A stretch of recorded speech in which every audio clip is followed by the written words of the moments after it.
Everyone's suddenly talking about Facebook. That's it. I'm done with Facebook. I would say I'm done with letting people just take my data. Are you really that surprised that your information is being used to sway your votes, to manipulate your tastes? We're learning more about Cambridge Analytica and its mining of data on millions of Americans for political purposes. According to The Guardian, the firm harvested personal data from U.S. voters without permission.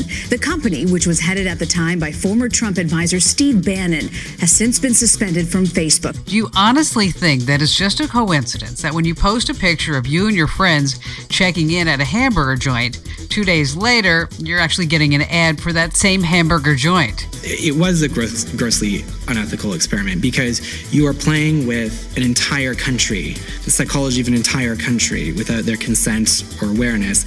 And not only are you playing with the psychology of an entire nation, you're playing with the psychology of an entire nation in the context of the democratic process. Do you really think it's a coincidence that when you rant about politics on Facebook, suddenly you're getting links to pages that only support your point of view? Do people know what data is being gathered? How is it being used? How do Facebook police third-party organizations using it? And when there's been a breach in the data rules, does Facebook really have the power to get that data back?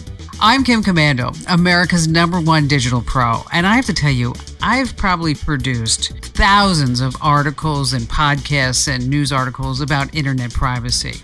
And I thank you for listening, and I thank you for reading. And a lot of you are downloading my podcasts. I see the statistics. And thanks to you, I'm the #1 downloaded and listened to tech host in the United States of America. And still, some of you are shocked that Cambridge Analytica and Facebook allegedly manipulated you. You're suddenly outraged that this multi-billion-dollar organization like Facebook shares information that you posted online in trust and confidence. Well, maybe it's time for another crash course on internet privacy. The fact that this worked in such a powerful way that it went from, a few 100,000 people to 50 million people means that all of those connections, people were basically leaving themselves wide open. It is a wake-up call for Facebook users about their lives on this social platform. Getting to know you. After years of secretly monitoring the public, we were astounded so many people would willingly publicize where they live, their religious and political views, an alphabetized list of all their friends' personal email addresses, phone numbers, hundreds of photos of themselves, and even status updates about what they were doing moment to moment. It is truly a dream come true for the CIA.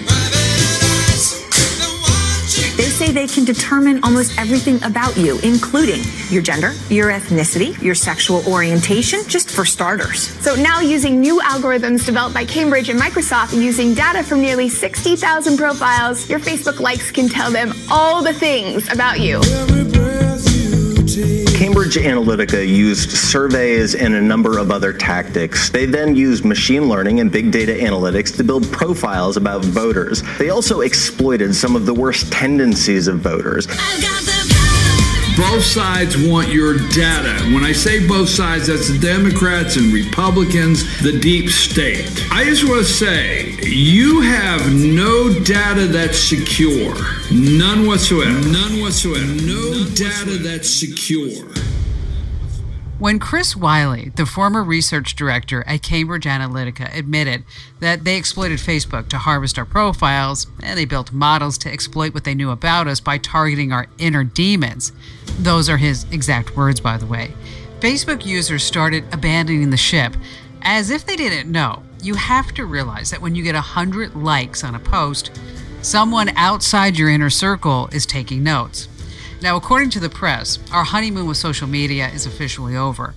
Now, listen, I know that some of you are hurt, but when you post a picture of whatever, it more or less belongs to Facebook, and they can pretty much do with it what they want. Maybe you didn't think about that when you first signed up, but now the chicken has totally come home to roost. This means that if you posted a picture of you in your underwear, say 10 years ago, it's out there, it's available somewhere, no matter what your privacy settings are. So the question is, to what extent can companies and people use our picture? Can we actually get our privacy back? Can we rescue all of our personal data and our photos? Can we totally take back control of our profiles? And did Cambridge Analytica really breach their agreement with Facebook? and harvest our data in order to sway the presidential vote?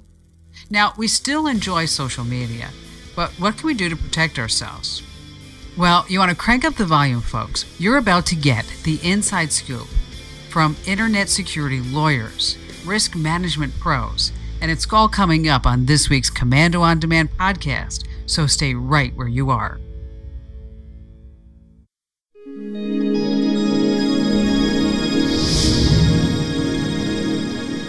As I've been going through my listener email the last week, a lot of people are asking the question, why? Why would anyone be interested in your life to the point where they're spending billions of dollars trying to actually get to know you? Well, to answer this question, let's talk about power. Here's power for you. We Are Social published a report just a few months ago. And did you know that there are over, wow, the number's just astounding, 2.1 billion active users on Facebook? That means almost a third of the people in the entire world have given their personal profile and identities over to Facebook. And that means Cambridge Analytica and all their associated apps can access your data if they want to. Now, based on your likes and emojis, they pretty much have your entire psychological and financial profile all documented, not to mention your entire dating history back to the Stone Age. They know what makes you tick, and they know when you're awake. They know if you've been bad or good, kind of like Santa Claus. But if you're good for goodness sake, the only gift you get is very, very targeted advertising and marketing. The dark side to all of this is that they can now use your information to gain political power. Politicians are now sold like products. I'm sure you noticed that. Because most people don't bother researching their next presidential choice, they're happy to believe whatever the media tells them. So, is this whole privacy rights mess our fault? Or are platforms like Cambridge Analytica and Facebook to blame? Well, let's find out. This is a good time to enter a roundtable discussion with Jonathan Silva. Jonathan specializes in enterprise risk management, information security, and data privacy. He's an expert operational risk analyst, skilled in also government intelligence and law enforcement. He's served in the military for 10 years in both intel and emergency crisis management. So Jonathan has it going on. And Jonathan, I'm so glad you could make it. Thank you for your service, by the way. Thank you for having me. We've pretty much covered your past. So what exactly are you doing now? Currently, I work for a financial firm as a privacy liaison and information security officer. Sitting across the table and across the nation from me is attorney Rafael Perez, owner of the Bricknell IP Group. Rafael's expertise is in patent, copyright, trademark, web, social media regulation, and property acquisition agreements. He's earned his Doctor of Law from George Washington University, a Master's of Science from Johns Hopkins University. He's a former in-house counsel for IBM Software Group and for the NSA's Information Security Section. Every time I read people's accomplishments like this, I totally feel like a loser. Rafael, thanks for being here. Thank you, Kim. So I just read all your qualifications, but briefly, tell us what you do. I am an attorney specializing in information technology and intellectual property law. What I do, I litigate claims related to the theft of confidential information, advise clients on data privacy and security laws, and I assist with the drafting of terms of use and privacy notices for websites. Currently, I own my own law firm based out of Miami, Florida. And you have something really interesting in your past. Please share that with us. Before entering the legal field, I worked for the NSA as an engineer with the Information Security Branch, and I used my engineering and computer programming skills to assist with the safeguarding of the nation's highly confidential and classified information. So let's just get right to it. Both Cambridge Analytica and Facebook are saying, hey, we didn't do anything wrong. Not to each other, not to the public, nothing. We were completely justified in harvesting people's personal data. So first of all, Jonathan, in a nutshell, what exactly is harvesting? How would you explain that? So to put it in the easiest terms or in summary, data harvesting is when a small script, which is also known as a malicious bot, is used to automatically extract large amounts of data from websites and use it for other purposes than what they originally collected it for. People think they're giving away information for just one purpose, But as I know and you know, it turns out it's being used for a completely different purpose. That's correct. Let's dig a little bit deeper into that, Raphael. Well, Kim, the first thing to notice here is that both companies are being very careful with their choice of words regarding the alleged quote-unquote harvesting of personal data. The term harvesting can have different meanings, but in general, harvesting can refer to the use of a computer program, let's say the Facebook app, to extract data from human-readable output coming from another program. It's like a second-party app or program that has been given or has purchased the rights to our personal information. I get it, I don't like it, but I do understand it. Now, how does that get Cambridge Analytica or Facebook in trouble legally? From a strictly legal standpoint, there's a possibility that Cambridge may be held liable for interference with a contractual relationship between Facebook and the application developer, because Facebook, in the data policy that they apply to developers, Facebook prohibits the app developer from selling or licensing the user data to third parties. Cambridge is found to interfere with that agreement, they could be held liable. Now, again, strictly from a legal standpoint, the Federal Trade Commission, they could potentially initiate an investigation to ascertain or figure out whether Facebook's data policy provided proper notice to the public regarding how the data that is collected will be used, which could actually result in Facebook being fined by the FTC. It's really going to be interesting to see how that all turns out. But you know, we all sign these privacy agreements when we join Facebook. We may not read them, but we do agree to them. What is it that we are agreeing to in a basic sense?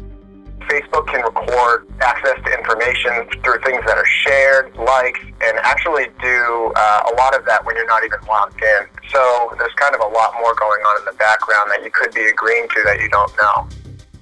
I have to tell you, Jonathan, I've been warning people about this for so many years. Facebook is fun, but their privacy agreement is really, really long. And I don't think people know what they're agreeing to when they actually sign it. Absolutely not. I don't know of a single person that actually takes the time to read, and I actually counted the number of pages. It's a 15-page document. That's only their data policy. The terms of use, it's about a 6-page document. So overall, spending time reading 21 pages of legalese is something that probably not even attorneys do. Right. I know most of us have always seen these large privacy agreements, and I'd also like to say that Facebook's privacy policy specifically is over 8,000 words, and I'm definitely lowballing it. An everyday user who signs on to a number of different applications and they just accept these privacy policies to upgrade their phone or other terms and conditions most likely isn't sitting down to read the entire policy. With that said, in your opinion, having not looked at the case files, do you think that Cambridge and Facebook did anything wrong, or did we, the people, just give away our rights to all of our privacies? I think it's kind of a mixture of both. We're in the new age of information, and it's growing at an exponentially large rate. And the privacy laws, as I mentioned a little bit earlier, really aren't keeping up with these changes. There's a lot of things going on overseas with the GDPR, which is the general privacy regulation going on in the EU. I feel that the United States is next. But Facebook gives the option to make your profile private or, on the other end, all public. Someone may not even have a Facebook account, actually, and they can obtain that information through different web applications, games, or frequently visited websites. Personally, I feel like Facebook did a decent job at explaining in their privacy policy how your data may be used. But with that also being said, it's very vague in some areas. Okay, so the law is vague in some of these areas. But up next, let's take a look at the possible ramifications for Facebook and Cambridge Analytica. Did they break the law? And if so, what kind of legal trouble will they really face? We're talking about the social media privacy scandal and how Facebook and Cambridge Analytica manipulated users. With us are a few distinguished gentlemen, Rafael Perez, an intellectual property attorney in Miami, and Jonathan Silva, an information security and data privacy expert. So let's talk about the legal ramifications, Rafael. What are the possibilities? The FTC, they can conduct an independent investigation to ascertain whether the notice provided to Facebook users by Facebook was unfair. So they could be fined by the FTC. Again, it's a possibility. Do you think we'll see any justice done? In other words, do you think the strong arm of the law will come down and protect individual users? The social media industry is not regulated like the banking industry or the medical industry, which means that the users of social media cannot count on strong government laws to protect them against the disclosure of content posted on social media. So for social media, I would tend to say that there's a very limited right to privacy, which is controlled by the terms of use of the particular social media platform. There you have it. Very little protection.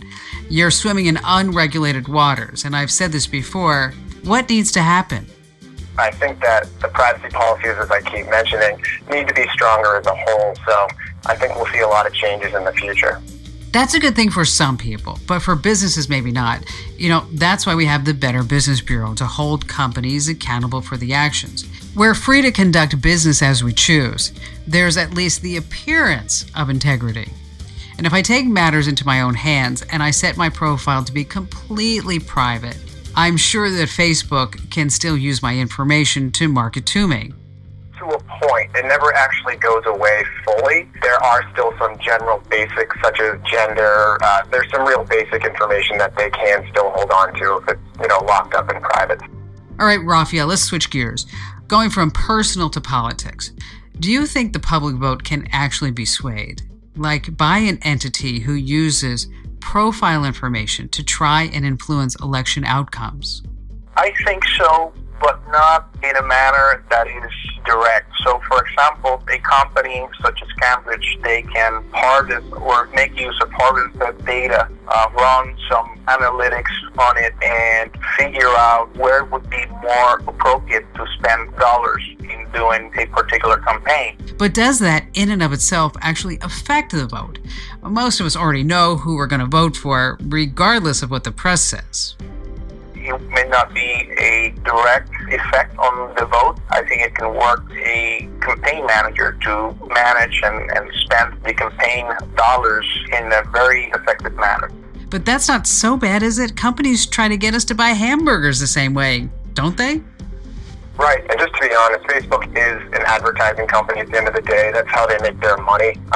Through these targeted messages, they can really focus on certain groups, certain individuals who may be leaning one way. And if you continue to see negative feedback from a party who you just mentioned you might be set on, you might actually start to change your mind if you start to see consistent negative comments about or advertisements about that individual. So in that way, it can really change your mind over repetition and time. Yeah, one bad story may press enough hot buttons to actually sway the vote. Exactly, as soon as you press the love button. Well, let's talk about how that might happen. How do we become targets? Let's say I post a picture of my husband and I. We're hanging out with some friends. We're on vacation in Maui at a sushi bar. That's a really nice visual for me right now, by the way. And I know from experience that I can expect to see an ad for that sushi bar somewhere down the line. Correct. The data, however, the way in which these algorithms work, most likely they will rely on content that is written. Trying to extract data from a picture, that would take a lot more work, but potentially that could happen. Now, if you have a comment, or if anyone else posts a comment, then it's easier just to gather intelligence from the comments. And on the terms of use of many social media sites, if you actually make your content publicly available, then that's fair game. Any advice here, Jonathan? The first thing that comes to my mind is now that's public. Facebook affiliates have the ability to use that for their marketing purposes, and someone with a large following such as yourself, you take that picture and now you can use that. It kind of looks like you may be a brand ambassador to that specific brand. Also, if you tag all those individuals that you're with, now that actually expands that information or the contacts for all of those people for that specific ad as well. The first thing that actually came to my mind was a little bit separate, was even checking in at an event like this shows you're on vacation, which is another security issue. Now everybody knows your house is empty, while you're on vacation. What you say about tagging people is interesting. You're not doing anybody any favors by tagging your friends, that's for sure. Now that the cat is out of the bag, some people are going to want to escape. Some people will stay. I actually deactivated my personal Facebook account months ago. But for those who want to bow out of Facebook entirely, they want to disconnect, Can it truly happen? There's two options when you want to remove yourself from Facebook. The first, you have the option to deactivate your account. This essentially gives Facebook still the permission to continue to use your information for advertising purposes. And then, of course, there's always the second option, which not many people probably will do because they do enjoy using Facebook, is completely deleting your account, which has a permanent solution and it actually can't be reversed. So it sounds like even if someone does leave Facebook, the damage is done. The information's recorded, it's stored in some massive database somewhere and probably sold 8 times from Sunday. Maybe we waited too long, I don't know. But is it too late? Well, Kim, it's never too late to act, but there's a risk that content that has been made public will be retained in a database of images which can be accessed through Google, Yahoo, or Bing. If a user feels uneasy about historical content posted on social media, the user may be able to delete the account and open a new one with a more restricted set of privacy settings. Or, ultimately, the user could send a notification to the social media platform or the applications available through the social media platform requesting removal of the content. I saw a video on YouTube about this. I don't know if it's real or not, but someone said that when she sent in her request, Facebook responded by telling her that they could use her information however they saw fit. Basically, go fly a kite. The process to delete the account sometimes can take actually up to 90 days. I don't know personally if that's a marketing tool for somebody to maybe change their mind. However, it doesn't completely remove all your previous conversations with other users. So there is still, even though you delete your account, a tiny bit of information that can be tied back to you. Jonathan, anything you want to add about getting a divorce from Facebook? Is it even possible? No, of course, there's always the option to move to the mountains and throw everything into the river, but that's not very practical. Everybody is very social media embedded at this point. But there are a few things you can do. Facebook, through the Messenger app, now has a private message you can send, which is actually encrypted from one end to the other end. There's browser extensions you can actually use. There's free websites so that cookies actually can't track you. And also be aware of the phishing email, and it looks curious and tempting to click on, but as soon as you click on that, it could download some malicious malware to your computers. I do want to add also, companies to protect themselves. Boston College has a cybersecurity program now that the FBI is actually directly involved with, and the director was actually there last week.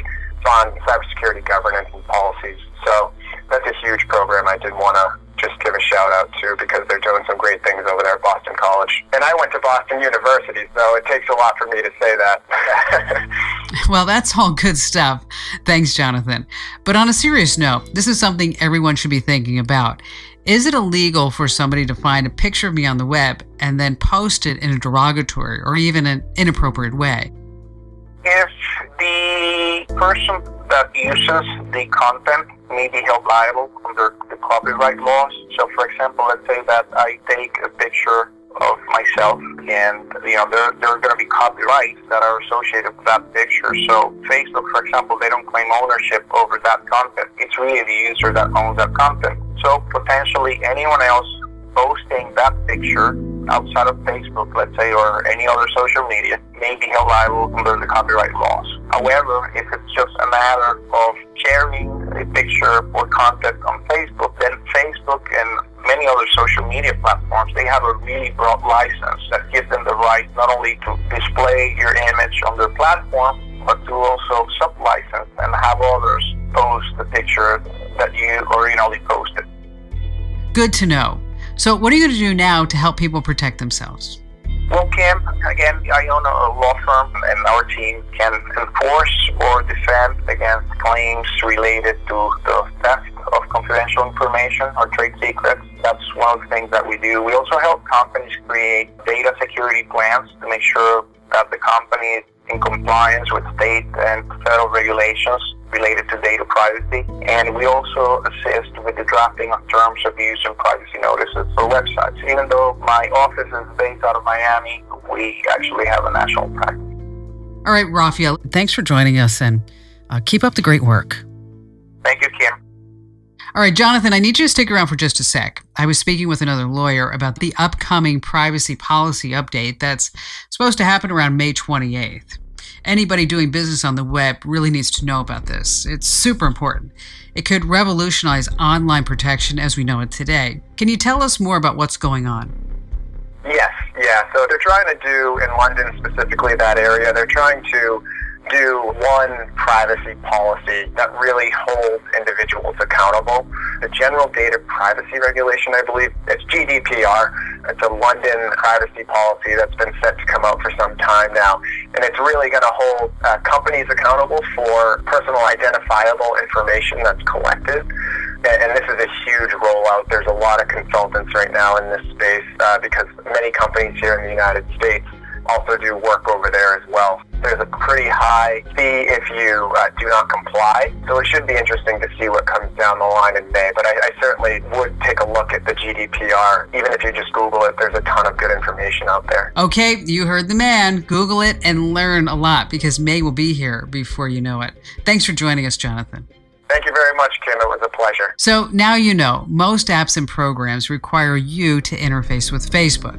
If you agree, they get total access to all of your contacts, your microphone, your camera, your posts, and more. Boom, just like that.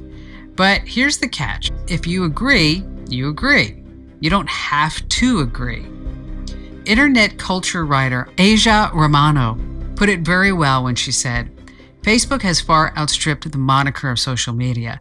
If we think about the internet as a global system, then Facebook is a global world power.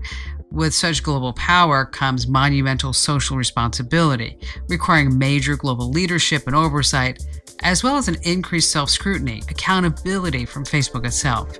It does not, however, require you to quit Facebook.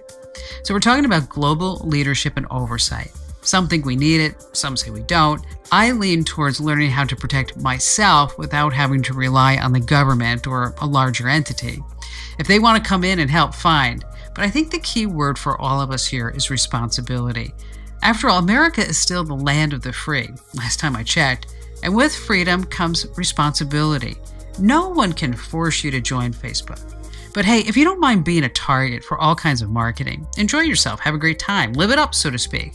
Because no matter how you shake it, social media, as we know today, still holds the most of the cards. But again, ultimately, a lot of this depends on you. Every single day, I post the latest tech news updates, scam alerts, buying guides, financial advisories, medical issues, plus a huge list of our most trusted tech products, all on the website at Komando.com. I don't do it for my health, I can assure you. I do it so that you have daily access to the information that you need to live a digital, responsible life. So please take advantage of Komando.com. Listen to the Kim Komando Show. That's my weekend radio show, so that nobody can take advantage of you. I'm Kim Komando, America's Digital Pro, reminding you that you still have a choice. And make it count today.